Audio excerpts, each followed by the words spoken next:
আমাদের বাড়ির একটি গুরুত্বপূর্ণ জায়গা হচ্ছে আমাদের রান্নাঘর। এই রান্নাঘরটা আমাদের খুব পরিষ্কার পরিচ্ছন্ন সাফ সুতরা রাখতে হবে। রান্নাঘরে কি রাখবো কি রাখবো না সেটা ভেবেচিন্তে রাখতে হবে। কি রং করব কি রং করব না এগুলো কিন্তু আমাদের অনেক ভাবনা চিন্তা করে করতে হবে, কেন এই রান্নাঘর থেকেও আমাদের বাড়িতে নানা রকম সমস্যার সৃষ্টি হতে পারে।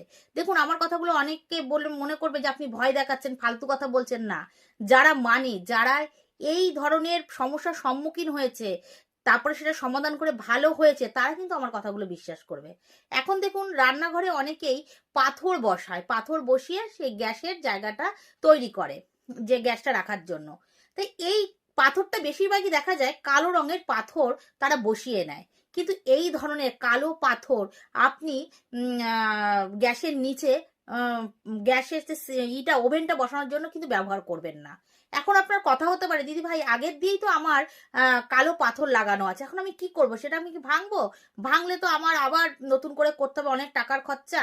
এখন আমি কি করি? দেখুন, আপনার ভাঙতে হবে না, কিছু করতে হবে না। বাজারে আপনি গেলেই রং কিনতে পাবেন, সবুজ রংটা এনে আপনি সেই পাথরের মধ্যে লাগিয়ে নিন। সবুজ রং করতে হবে কিন্তু।